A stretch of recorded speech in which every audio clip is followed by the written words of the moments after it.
Karl Marx ने society, culture और religion के बारे में लगभग पौने 200 साल पहले कुछ बातें कही थी जो कि आज भी रिलेवेंट है। उनकी कुछ बातें कई हद तक रेडिकल थी, लेकिन आज हम मार्क्स की ऐसी ही कुछ बातों के बारे में डिस्कशन करने वाले हैं।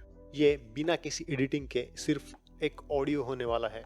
अगर आप फ्यूचर में ऐसे ही वीडियो या फिर कह सकते हैं कि ऐसे ही ऑडियो सुनना पसंद करेंगे तो आप कमेंट करके फीडबैक दे सकते हो। इस वीडियो को लाइक कर दीजिए और चैनल को सब्सक्राइब कर दीजिए। So let's begin.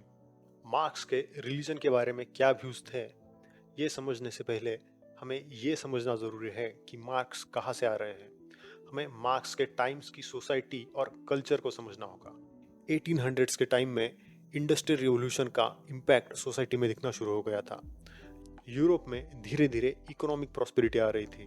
पहले क्या होता था, हम सिर्फ अपने आसपास की जो कंट्रीज थी उन कंट्रीज के साथ हम ट्रेड कर सकते थे। लेकिन जैसे इंडस्ट्रियलाइजेशन हुआ, हमें ज़्यादा संसाधन उपलब्ध हुए, हमारा दायरा बढ़ गया और हमारा दूसरे देशों के साथ भी ट्रेड करना मुमकिन हुआ और हमें नई इकोनॉमिक अपॉर्चुनिटीज़ प्राप्त हुई। अब लोग समुंदर पार करके दूसरे देशों के साथ भी ट्रेड कर सकते थे। तो मार्क्स बोलते हैं कि इससे क्या हुआ कि तुम जो प्रोडक्ट बना रहे हो उसकी डिमांड बढ़ गई और इसकी वजह से आपको तरीके ढूंढने पड़े कि तुम आज जिस क्वांटिटी में किसी चीज़ को बना रहे हो कैसे तुम उससे ज़्यादा मैन्युफैक्चरिंग कर सकते हो और अपनी प्रोसेस को इम्प्रूव कर सकते हो। लेकिन जो आदमी फैक्ट्री में काम करके वो चीज़ें बना रहा है वो आदमी तो एक ही है। अगर कोई आदमी एक दिन में सर्टन आउटपुट दे पा रहा है तो इतने घंटे में उतनी ही चीज़ें वो कर पाएगा या उतना ही आउटपुट दे पाएगा जैसे वो पहले देता आ रहा था। मार्क्स कहते हैं कि चीज़ों की डिमांड बढ़ने से जो सबसे निचले तबके का व्यक्ति है उसका कोई फ़ायदा नहीं हुआ। जिन लोगों को इसका सबसे ज़्यादा फ़ायदा हुआ वो है बड़े बड़े इंडस्ट्रियलिस्ट्स, जिनके पास बड़े स्केल में प्रोडक्शन करने की क्षमता है। उन्हीं का सबसे ज़्यादा इससे फ़ायदा हुआ। और मार्क्स बोलते हैं कि इसकी वजह से क्या हुआ कि ट्रेड और इकोनॉमी दिन रात मेहनत करने वाले हजारों कारागिरों और मजदूरों के हाथ में रहने की वजह वो चली गई मुट्ठी भर बड़े बड़े इंडस्ट्रियलिस्ट के हाथ में और उनके हाथ में फिर सामान्य व्यक्ति के लाइफ का कंट्रोल चला गया। और मार्क्स कहते हैं कि इस चीज़ को जल्द से जल्द रोकने की ज़रूरत है। वो बोलते हैं हिस्ट्री में ये कई बार हो चुका है। मार्क्स जर्मन फिलोसोफर हेगल के स्टूडेंट थे। वो हेगल से इंस्पायर्ड थे और मार्क्स की जो फिलोसफी है वो मोस्टली हेगल के डायलेक्टिक्स के अराउंड बेस्ड है। हेगल एक आइडियलिस्ट थे। फिलोसफी में आइडियलिज्म का मतलब ऐसे समझिए कि तुमने एक कलर का चश्मा पहना हुआ है और तुम्हें जो दुनिया दिखाई दे रही है वो वैसे ही दिखाई दे रही है जिस कलर का तुमने चश्मा पहना है। मतलब your thoughts shape the physical reality around you. अगर तुम भूतों पे बिलीव करते हो और अगर तुम्हें भूत दिखाई देता है तो अकॉर्डिंग टू आइडियलिज्म तुमने जो भूत देखा वो तुम्हारे दिमाग की उपज है। और मटेरियलिज्म बोलता है कि दुनिया में जितनी भी भौतिक चीज़ें हैं वो तुम्हारे विचारों को आकार देती है। मतलब तुम्हारी सराउंडिंग्स, तुम्हारा कल्चर, तुम्हारे आजू बाजू की चीज़ें, इन सभी चीज़ों की वजह से तुम्हारे थॉट्स उत्पन्न होते हैं। ये आइडियलिज्म के कंप्लीटली ऑपोजिट विचार है और फिलोसफी में ये दोनों कॉन्फ्लिक्टिंग आइडियोलॉजीज रही है। हेगल बोलते हैं कि अगर हमें इस दुनिया को समझना है तो जो चीज़ फिक्स्ड, स्टैटिक और परमानेंट है, जो कभी चेंज नहीं होती, उन चीज़ों को समझ के कोई फायदा नहीं है। वर्ल्ड कॉन्स्टेंटली चेंज हो रहा है। अगर तुम्हें दुनिया को समझना है तो सबसे पहले तुम्हें चेंज को समझना होगा। इसी को वो डायलेक्टिक्स बोलते हैं। डायलेक्टिक्स 3 पार्ट की प्रोसेस है। First is thesis, second is antithesis and third is synthesis. हालांकि हेगल ने एग्जैक्टली इन वर्ड्स का इस्तेमाल नहीं किया था, लेकिन जब हम हेगल के डायलेक्टिक्स की बात करते हैं तो इन्हीं टर्म्स की मदद से हम उसे समझते हैं। थीसिस मतलब अभी जैसी चीजें चल रही है, जो करंट रियलिटी है, that is thesis. Antithesis is opposite to thesis. अब जो चीजें चल रही है उन चीजों को विरोध होगा और उनके अगेंस्ट जो थियोरी बनेगी दैट थियोरी इज एंटीथीसिस। और सिंथेसिस एक हायर फॉर्म है। सिंथेसिस में थीसिस और एंटीथीसिस दोनों की कैरेक्टरिस्टिक्स मौजूद होती है। थीसिस और एंटीथीसिस में जो कॉन्फ्लिक्ट होता है उसकी वजह से सिंथेसिस का निर्माण होता है, and then synthesis becomes the new reality. फिर कुछ दिन बाद फिर सिंथेसिस को विरोध होता है और सिंथेसिस के खिलाफ एक एंटीथीसिस तैयार हो जाता है, और यह प्रक्रिया इटरनल चलती रहती है। और मार्क्स को यह आइडिया बहुत पसंद आया। जैसे कि हमने पहले बात करी, हेगल एक आइडियलिस्ट हैं और उन्होंने ये बातें आइडियाज के लेवल पर करी थी, लेकिन मार्क्स ने हेगल की इन बातों को उठाया और उन्होंने इस चीज को अप्लाई किया इकोनॉमिक्स में। मार्क्स ने इन चीजों का एप्लीकेशन किया मटेरियल वर्ल्ड में। सो हेगल की मेथड थी डायलेक्टिक मेथड। जब हेगल डायलेक्टिक्स की बात करते हैं तो वो आइडियाज के लेवल पे कर रहे हैं, लेकिन मार्क्स ने क्या किया, वो डायलेक्टिक्स वाली थियोरी उठाई और उसको पुट कर दिया मटेरियलिज्म में। सो जो मार्क्स ने दी हुई थियोरी है उसको बोला जाता है डायलेक्टिक मटेरियलिज्म, क्योंकि उसमें डायलेक्टिक्स भी है और वो मटेरियलिज्म के बारे में बात कर रहे हैं, और वो उस थियोरी को मटेरियलिज्म पे अप्लाई करते हैं, मतलब भौतिक जीवन पे अप्लाई करते हैं उस थियोरी को, इसलिए उसको डायलेक्टिक मटेरियलिज्म बोला जाता है। और मार्क्स बोलते हैं कि अब तक का सोसाइटी का जो इतिहास रहा है वो क्लास स्ट्रगल का इतिहास रहा है। इसका मतलब क्या है, मार्क्स कहना चाहते हैं कि अगर तुम हिस्ट्री को इकोनॉमिक पर्सपेक्टिव से देखते हो तो चाहे तुम 100 साल पहले का इतिहास स्टडी कर रहे हो या 1000 साल पहले का, उनमें एक बात कॉमन है। सोसाइटी में मेजरली दो क्लासेस रहे हैं।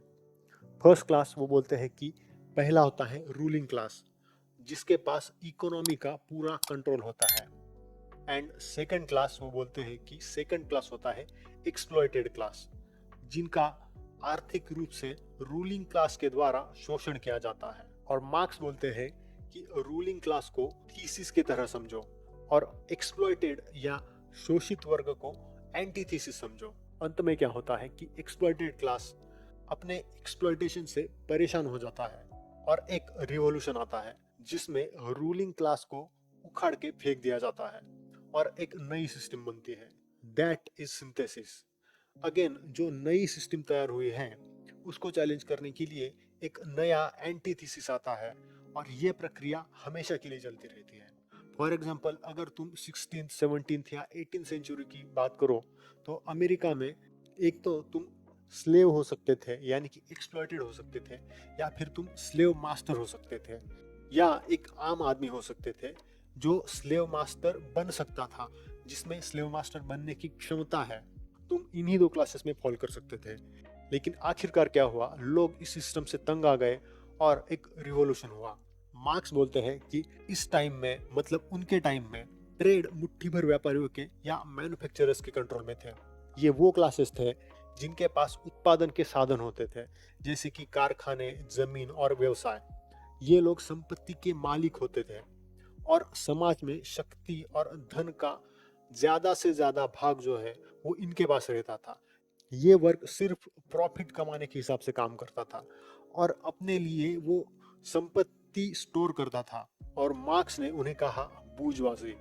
और जिन लोगों को कंट्रोल किया जा रहा है उनको मार्क्स ने कहा प्रोलेटेरिएट, और इसको हिंदी में कहा जाता है सर्वहारा। ये वो क्लास है जिसके पास उत्पादन के कोई साधन नहीं होते। ये लोग श्रमिक होते हैं और अपनी जिंदगी चलाने के लिए वो अपनी श्रम शक्ति बेचते हैं। फॉर एग्जाम्पल, मजदूर, किसान, कारखाने में जो काम कर रहा है वो व्यक्ति।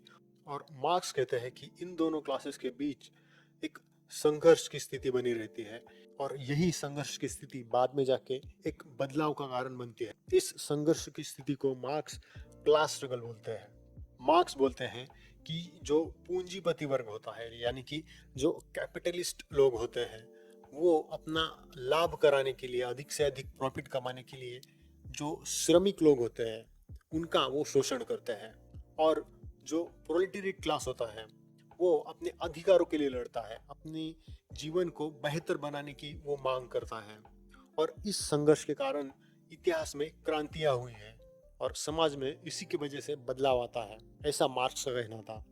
अगर मार्क्स इस जमाने में होते तो जो कोई आम इंसान रोज किसी कॉर्पोरेट में काम कर रहा है या फैक्ट्री में काम कर रहा है या रोज ऑफिस जा रहा है, मार्क्स उसे प्रोलेटेरिएट कहते हैं या फिर सर्वहारा जिसको हम हिंदी में बोल सकते हैं। वो हमें एज एक्सप्लॉइटेड क्लास देखते हैं। और जो बड़े पूंजीपति हैं, फाइनेंशियल इंस्टीट्यूशंस हैं, जिनके पास बिग मनी है, जो पैसे को कंट्रोल करते हैं, बड़ी कंपनियां हैं जो ज्यादातर प्रोडक्शन को कंट्रोल करती हैं, ही वुड कॉल देम बूर्जुआजी। लेकिन आप बोलोगे कि आपको नहीं लगता कि आपकी किसी भी तरीके से एक्सप्लॉइटेशन हो रही है। आप बोलोगे कि मेरी अच्छी खासी जॉब चल रही है, मुझे सैलरी भी अच्छी मिल रही है, मेरी फैमिली लाइफ बढ़िया चल रही है, मेरी जीवन की जितनी भी बेसिक नीड्स है मैं वो सारी पूरी कर चुका हूँ, मैं एक कंफर्टेबल लाइफ जी रहा हूँ, तो फिर मैं एक्सप्लॉइटेड कैसे हुआ या हुई? मार्क्स बोलते हैं कि अगर तुम एक्सप्लॉइटेड फील नहीं कर रहे हैं, इसका मतलब ये नहीं कि तुम एक्सप्लॉइटेड नहीं हो। तुम्हें अपनी जंजीरों से लगाव हो गया है, इसका मतलब ये नहीं कि तुम्हारी जंजीरें एग्जिस्ट नहीं करती। अगर तुम्हें 2 लाख की सैलरी मिल रही है तो तुम कंपनी को 20 लाख का फायदा करके दे रहे हो, इसलिए कंपनी तुम्हें 2 लाख पे कर रही है। अगर तुम कंपनी को उतना फायदा ना करो तो कंपनी तुम्हें इतनी सैलरी नहीं देगी। इसका मतलब क्या कि कंपनी तुम्हें तुम्हारी वर्थ के हिसाब से पे नहीं कर रही, बल्कि आपको इस हिसाब से पे किया जा रहा है कि तुम्हारी एक्सपेक्टेशन क्या है, और जितना तुम कंपनी को फायदा दे रहे हो उतना तुम्हें पे किया जा रहा है। तुम सोने के पिंजरे में कैद हो, चाहे पिंजरा सोने का हो या लोहे का हो, पिंजरा पिंजरा होता है, ऐसा मार्क्स का कहना था। अब शायद हो सकता है कि आप इस चीज़ से सेटिस्फाइड हो, आपको इस चीज़ से कोई दिक्कत नहीं है, आपको पैसा मिल रहा है, आपकी लाइफ बहुत बढ़िया चल रही है, लेकिन मार्क्स इस पूरी सिस्टम पे ही सवाल उठाते हैं। वो पूछते हैं कि सोसाइटी का एक तबका अमीर होता चला जा रहा है और दूसरे तबके को उनके लेबर के हिसाब से दाम नहीं मिल रहा। वो लोग जो प्रोडक्शन कर रहे हैं उसके कंपैरिजन में एक्सप्लॉइटेड क्लास को पे नहीं किया जा रहा। और मार्क्स पूछते हैं कि हम इस व्यवस्था से संतुष्ट क्यों है। वो यहाँ पर इक्वल पे या ह्यूमन राइट्स की बात नहीं कर रहे हैं। मार्क्स बोलते हैं कि इतिहास में जब भी कोई ऐसा सिस्टम एग्जिस्ट किया है तो उसके खिलाफ बगावत हुई है, रेवोल्यूशन हुआ है, क्रांति हुई है, और कई बार इसमें ब्लडशेड हुआ है, लोगों का खून बहा है, लोगों की जानें गई है, पॉलिटिकल टर्मोइल हुआ है। लेकिन हम ऐसी सिस्टम को एक्सेप्ट क्यों करें जहाँ पे कुछ समय बाद ये सब होना तय है? मार्क्स ऐसी सिस्टम चाहते थे जहाँ पे कोई भी रूलिंग क्लास और एक्सप्लॉइटेड क्लास ना हो। इसका मतलब मार्क्स एक इक्वालिटेरियन सोसाइटी चाहते थे, यानी कि वो एक समानतावादी समाज बनाना चाहते थे। अगर आप रोज काम कर रहे हो, आपका काम और लाइफ सब कुछ ठीक चल रहा है, आपको अपनी जॉब से कोई प्रॉब्लम नहीं है और आप खुश हो, तो मार्क्स बोलते हैं कि तुम इसलिए खुश हो क्योंकि रूलिंग क्लास चाहता है कि तुम अज्ञान में खुश रहो। अगर तुम्हें रियलिटी का पता चल गया तो तुम खुश नहीं रह पाओगे और तुम्हारी प्रोडक्टिविटी कम हो जाएगी, और इससे रूलिंग क्लास का ही नुकसान होगा। इसलिए रूलिंग क्लास आपको आप जिस परिस्थिति में फिलहाल हो उसी परिस्थिति से सेटिस्फाइड और डिस्ट्रैक्टेड रखने की कोशिश करता है। मार्क्स कहते हैं कि इमेजिन कीजिए कि आप एक रूलिंग क्लास के मेंबर हो। आपने हिस्टोरिकली देखा है कि रूलिंग क्लास के साथ क्या होता है, लोग बगावत कर जाते हैं और रिवॉल्यूशन आ जाता है। तो इस चीज को रोकने के लिए आपकी क्या स्ट्रेटेजी होगी? अब मार्क्स यहाँ बोल रहे हैं कि रिवॉल्यूशन होना इनएविटेबल है, रिवॉल्यूशन होना टाला नहीं जा सकता, रिवॉल्यूशन तो होना ही है। लेकिन अगर आप इस जगह पे होते तो आप उस रिवॉल्यूशन को जितना हो सके उतना डिले करने की कोशिश करोगे। मार्क्स कहते हैं कि रूलिंग क्लास इसे प्रोलॉन्ग करने की ज्यादा से ज्यादा कोशिश करते हैं, और जितना ज्यादा ये रिवॉल्यूशन पोस्टपोन होगा, एक्सप्लॉइटेड क्लास को निचोड़ के रूलिंग क्लास उतना ही ज्यादा प्रॉफिट जनरेट कर पाएगा। और इसके लिए कई सारी ट्रिक्स का इस्तेमाल किया जाता है। हमारे ज़माने में कई सारी चीज़ें हैं जिन चीज़ों से हम खुद को डिस्ट्रैक्ट करते हैं। For example movie, series, social media, endless scrolling.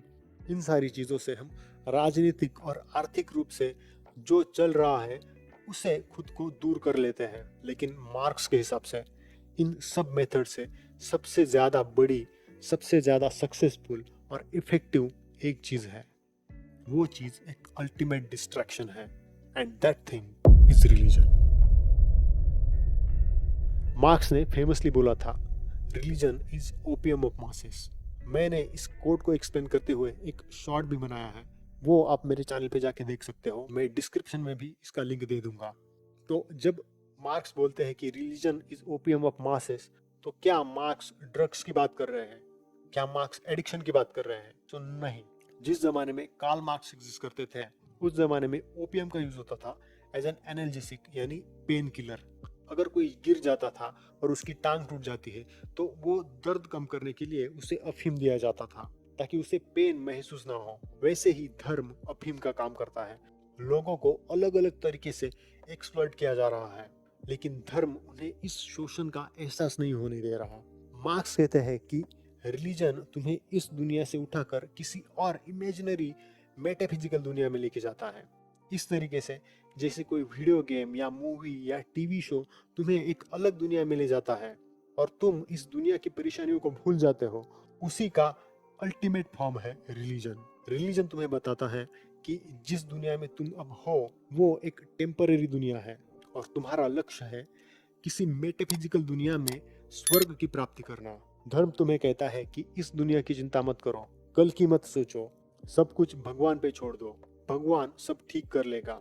और मार्क्स बोलते हैं कि ऐसी सोच की वजह से लोग अपनी जिम्मेदारियां भगवान के ऊपर सौंप देते हैं। तुम्हारे साथ अगर कोई बुरी चीज भी होती है तो बोला जाता है कि ये भगवान की मर्जी थी, और तुम कौन होते हो भगवान की इस इच्छा पे सवाल उठाने वाले। इस तरीके से इंसान की खुद के ऊपर कोई एजेंसी नहीं रह जाती और उसके साथ जो भी होता है वो चीज वो भगवान की मर्जी कह के आंख बंद करके एक्सेप्ट कर लेता है। मार्क्स कहते हैं कि इस तरीके से धर्म इंसान को तरक्की करने नहीं देता। मार्क्स धर्म को ऐसा देखते थे। कई सौ या हजारों साल पहले किसी एक आदमी ने एक कहानी लिखी। कुछ लोगों ने उस कहानी पर विश्वास करना शुरू कर दिया और कुछ समय बाद करोड़ों लोग उस कहानी पर विश्वास करने लगे। और इस वजह से वो कहानी लोगों का बिहेवियर, सोसाइटी, मॉरल्स सब कुछ डिक्टेट कर रही है। और इसी कहानी की मदद से लोगों को कंट्रोल किया जा रहा है। और जैसे जैसे लोगों को पता चला कि इस कहानी की मदद से हमें कंट्रोल किया जा रहा है, तो और बेहतर कहानियां लिखी जाने लगी जिसमें भविष्यवाणी, चमत्कार और होप होती थी। और मार्क्स कहते हैं कि एक्सप्लॉइटेड क्लास पर आर्थिक अत्याचार करने के लिए रूलिंग क्लास द्वारा इन्हीं कहानियों का इस्तेमाल किया जाता है। इसे एक स्टेप और आगे जाके मार्क्स बोलते हैं, इतिहास में एक सर्टेन टाइम पीरियड होता है जहाँ पे एक धर्म सबसे लोकप्रिय होता है। वो धर्म उस समय की आर्थिक संरचना दिखाता है और उसे उचित ठहराता है। दूसरे शब्दों में धर्म सिर्फ आस्था का विषय नहीं है, बल्कि मार्क्स कहते हैं कि ये समाज की आर्थिक स्थिति से जुड़ा हुआ है। फॉर एग्जाम्पल, अगर हम मिडिवल यूरोप का एग्जाम्पल लें तो मध्ययुगीन यूरोप में कैथोलिक चर्च का प्रभुत्व था। ईसाई धर्म में गरीबी और त्याग को महत्व दिया जाता था।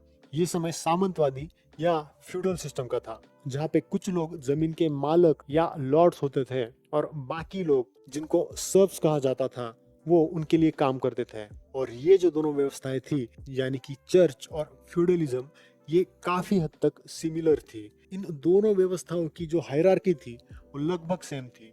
आप इस इमेज में वो हायरार्की देख सकते हो। और मार्क्स कहते थे कि ये सिर्फ एक दूसरे की मिरर इमेज नहीं है, बल्कि ये दोनों एक साथ काम कर रहे हैं और लोगों को कंट्रोल कर रहे हैं। इसीलिए वो बोलते थे कि रूलिंग क्लास के लोग इस शासन व्यवस्था का इस्तेमाल अफीम की तरह कर रहे हैं। इस तरह की पैरेलल शासन व्यवस्था से रूलिंग क्लास लोगों को ये दर्शाना चाहता था कि ये सब ईश्वर की इच्छा है। तब चर्च सर्वशक्तिशाली होता था।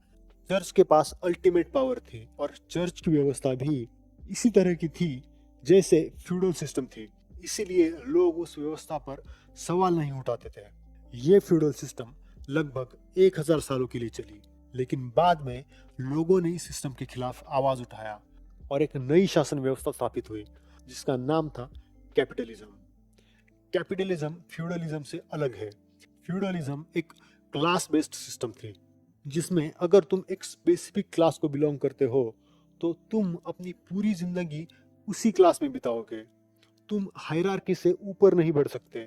लेकिन कैपिटलिज्म या पूंजीवाद इससे अलग था। यहाँ सभी लोग इक्वल है। यहाँ लिबर्टी यानी स्वतंत्रता को एक वर्चू माना जाता है। किसी को अपनी पूरी जिंदगी एक ही क्लास में बिताने की यहाँ पे जरूरत नहीं है। यहाँ पे लोग ग्रो कर सकते हैं। लोग हायरार्किकल लैडर के नेक्स्ट रंग में जा सकते हैं। लेकिन मार्क्स बोलते हैं कि जब दुनिया कैपिटलिज्म की ओर बढ़ रही थी, तभी अचानक कैसे चर्च को विरोध होने लगा। प्रोटेस्टेंट्स ने कैथोलिक लोगों को परेशान करना शुरू कर दिया और बाद में धर्म ने खुद को सुधारना शुरू कर दिया।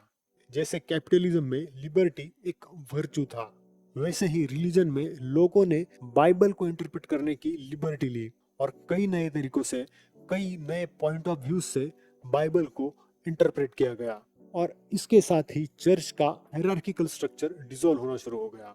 मार्क्स बोलते हैं कि रिलीजन इसलिए इवॉल्व हुआ ताकि कैपिटलिज्म से की जाने वाली एक्सप्लॉइटेशन को वो मॉरली सही ठहरा सके। वो बोलते हैं कि धर्म लोगों को निष्क्रिय, गरीब और नम्र रखने का काम करता है। असल में ये एक कमजोरी है, लेकिन धर्म इसको ऐसे रिप्रेजेंट करता है कि ये कोई वर्चू हो। धर्म उसको ऐसे दिखाता है कि अगर तुम गरीब हो तो तुम वर्चुअस हो। गरीब लोगों को बोला जाता है कि तुम्हारे पास जो कुछ भी है उसके लिए तुम ग्रेटफुल रहो। चीज जैसी है वैसे उन चीजों को एक्सेप्ट करो, क्योंकि ये भगवान की मर्जी है। अमीर लोग हेल में जाते हैं, अमीर लोगों की ईर्ष्या मत करो। और मार्क्स कहते हैं कि ये इसलिए बताया जाता है ताकि लोग आज जिस परिस्थिति में है हमेशा उसी परिस्थिति में रहें। और मार्क्स कहते हैं कि जब चर्च में जाकर तुम ये सब बातें सुनते हो तो तुम अपने करंट कंडीशन के बारे में भूल जाते हो।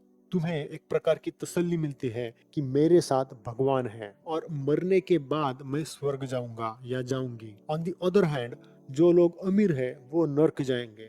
इसी तरीके से धर्म लोगों का दर्द कम करता है। इसीलिए मार्क्स बोलते हैं religion is the opium of masses.